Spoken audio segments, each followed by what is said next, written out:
What's up guys, welcome back to Curious Chaos. You guys can call me Crimson, and today we're continuing our journey in the Rover system. And we're heading off to the new planet of Maridora, the aquatic planet.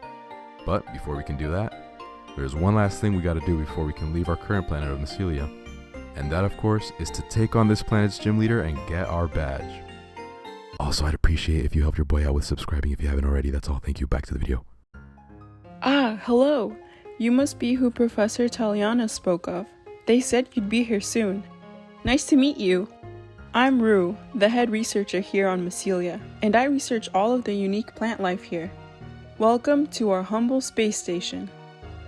A lot of people consider Mecilia to be the planet that's most similar to Earth, but the same can't be said for any of the other planets in the system. They're all very different from each other, but what they do share in common, however, is that they're each inhabited largely by Pokemon of a certain type. Pretty neat, right? This planet is home to mostly grass-type Pokemon. I'm sure this is all old news to you though. You must have already gone through the fungal jungle to make it here, and that's no easy task. Say, you must be pretty good at battling if you got here all on your own. Let me heal your team for you. Now then, how about you show me what skills you've gained so far in a battle? She's equipped with her team Kepling, Piglet, and her ace Snapling. And you throw out the starter you chose, making quick work of each of them one by one. Well, I should have seen that coming. Congratulations, here's your first gym badge. You seem confused. Oh, that's right. You probably didn't know, but apart from being the head researcher, I'm also the gym leader here. The same applies for the rest of the head researchers on the other planets. They're all gym leaders. I'm sure you'll have fun battling them as well. Thanks for the fight, and stay safe on your journey, trainer. With your new badge, you build up the courage to leave the planet and journey into the dangerous open routes again. And along the way, you meet two very interesting Pokemon. The first creature we meet comes from a suggestion made by user Phantomime, who also regularly helps out with Pokemon stats and abilities, and even composes some music for the Revlar region. So big shout out to Phanto. He had brought up the idea of taking Lunar Dust and a Dust Bunny and combining the two for a perfect space Pokemon. So for this, I designed a very small gray Dusty Bunny with small rocks in its cheeks and ears, and even has a small crescent moon shape in its tail. I was also very intentional on the pose of this mon, focusing on getting a feeling of effortless movement.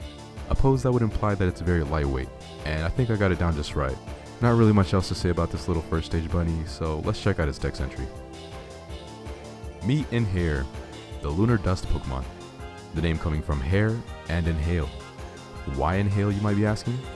Well, it's because Lunar Dust is extremely toxic if inhaled, potentially destroying your lungs, DNA, and even brain cells. So, a nod to the extreme dangers of Lunar Dust for a Pokemon that has a cute design, in my opinion makes for a good name.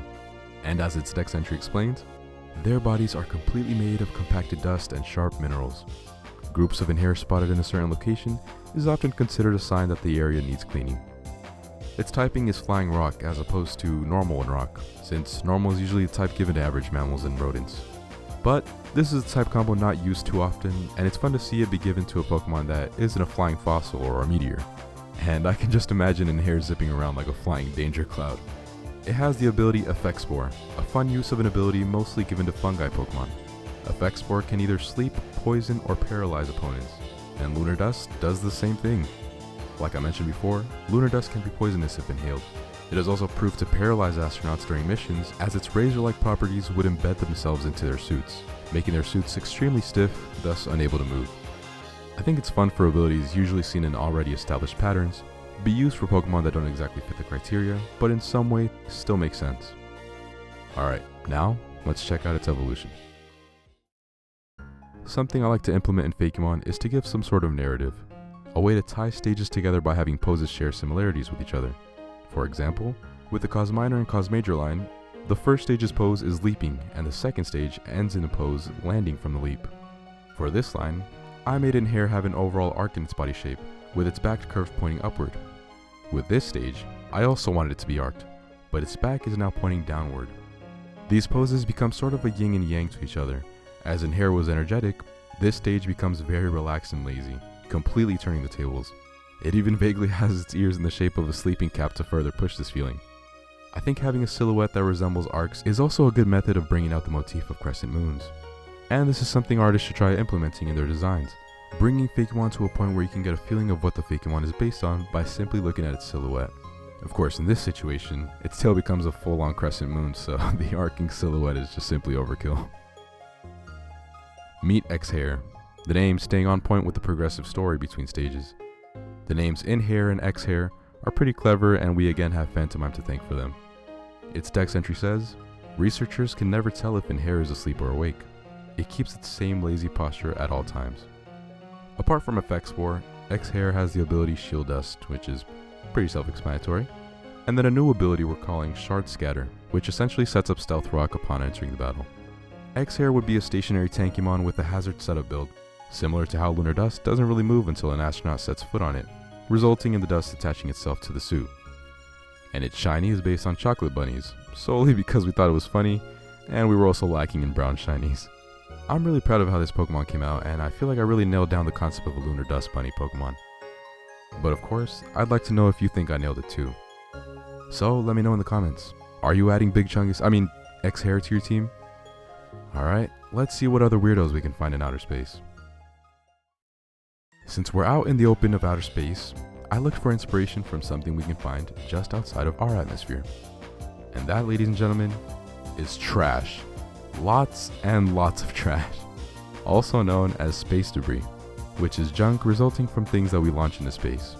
This can be things like satellites, rocket parts, or any other space exploration related vehicles or objects. So I wanted to make a Fakemon with this concept in mind. One where it uses space debris to its advantage, a creature that gathers scraps and creates a makeshift body, similar to how hermit crabs will claim shells for protection, or unfortunately even claim trash because of how much of it there is on shores. It also somewhat takes inspiration from WALL-E and how WALL-E collects trash. Meet Junkernaut, the space debris Pokemon. The name coming from a combination of junk, juggernaut, and astronaut. Its dex entry reads, this Pokemon is attracted to hard material scraps left by both man-made machines and Pokemon, especially that of the regional bug. Very few researchers have seen its true body. Junkernaut is pure steel and gets the ability Levitate. Its shiny is a brown color that can double as either looking like red metals such as copper, brass, and bronze, or simply looking like it's old and rusted. Junkernaut doesn't evolve and it's stuck with a boring monotype, but not to worry. It instead has 3 different vehicular forms it can turn into depending on the item you give it, each adding a new typing on top of its already steel typing. Let's take a look at these 3 forms. One of the forms Junkernaut takes on is the Dune Buggy / Rover form, and as its dex entry stated, Junkernaut favors scraps from the regional bug. If you remember, Insectolite has a satellite dish stinger, which can also be seen on the base stage of Junkernaut. Each of these different forms will use scraps of the entire regional bug line, and as you can see, I use a shell of Probug's head to work as the headlights for this guy, as well as its little solar panel tail as the car spoiler. The lights change from lime green to orange as a way to sort of represent the ground type. Brown light doesn't really work too well, so orange was the closest color, and also the ground type icon is orange, so I think it's fine. Another form Junkernaut takes on is the spaceship / jet form, which takes inspiration from the R-Wing fighter from Star Fox, which, as I've rambled about before, Star Fox is a pretty significant inspiration for the Revlar system, as well as one of my favorite games. But back to Junkernaut. In its design, we can see the solar panel wings from Insectolite, as well as its satellite dish stinger in the very back. And for the color of its lights, I changed it to a very light blue to match the color of the flying type icon and to represent the sky and winds. And lastly, the other form Junkernaut can take is the Submarine form. I've jokingly said time and time again that deep sea and outer space are regional variants of each other, both being dark, vast, dangerous, yet to be fully discovered, and require special technology and suits to be allowed to venture in it. And just take a look at the aliens we have here on Earth. The next video will be all about space and deep seas since we'll be on Maridora, the aquatic planet, so I'll save this topic for later, but this was the inspiration we looked towards when making a submarine-like ship. This form uses an empty shell of Spinsex body and changes the light color to blue to represent the water typing. What are your thoughts on Junkernaut and its forms? Each of them would have different stats for different competitive advantages, as well as having their own abilities, but they all share the new ability called Salvage, which grants Junkernaut HP when hit with steel type moves. I'd like to give a special thanks to Arcages for helping out on designing these forms. Ark usually helps out with Revlar concept designs, and I'm going to link his socials for you to check out more of his amazing art in the description. With that being said, let me know if you guys are a fan of Junkernaut, or which of its forms you like the most. Is Junkernaut joining your Revlar adventure? After traveling through and meeting the Mons of the open route, you continue to venture towards the next planet, until you're stopped by another trainer. Look who we have here. If it isn't the little brat Professor Taliana spoke of. Oh, and look at this. A little Mecilia Gym badge. You must think you're a great trainer, huh? I'd find out for myself, but quite frankly, I don't even think battling you is worth the time. See you on Maradora, you twerp. If you can even make it there. Don't listen to Buzz. He's been a jerk for as long as I've known him. He says he's better than everyone because of his lineage or whatever. Anyway, my name is Yuri, a fellow Rise Excursion candidate, just like you and Buzz, unfortunately. Hey, you've got your first gym badge. Looks like you're holding up just fine. Well then, better get going. Catch you on Maridora! Buzz and Yuri are the protagonists, or your, rival buddies, although Buzz might lean in a bit more towards the word rival than Yuri does. They're both excursion members like you for the RISE program, which stands for Revlar International Space Exploration. And their names are references to the astronaut and cosmonaut Buzz Aldrin and Yuri Gagarin respectively. Similar to how our protagonists Neil and Val are references to Neil Armstrong and Valentina Tereshkova. If you aren't aware, Revlar takes significant inspiration from the region of Sinnoh, and acts as sort of a successor to Pokemon Pearl, with Palkia being the deity of space. This timeline, however, takes place a couple of decades after Gen 4's timeline. Buzz actually is the son of Sinnoh's Don and Lucas, descendant of Akari and Ray. Having a history of strong trainers in his family gives him a big ego, but also gives him big shoes to fill. Yuri, on the other hand, is the daughter of Barry and granddaughter to Palmer, which explains her love for battling, but also her hyperactive personality, ready to rush to the next objective. So it's funny they ran into you on their journey to Maridora, which is where we'll be landing on in the next couple of videos. I say next couple of videos since I've got some fun spin-off videos I intend to release soon, to step away a bit from Revlar videos and build some variety here on the Curious Chaos channel, which I'm excited for you guys to see. Well, these are the Fakemon from the second route of the Revlar system. As always, let me know what you think of them and if any are getting added to your team. I hope you enjoyed the addition of voice actors and the somewhat story progressive implementation, as it's been requested by several people for quite a while now.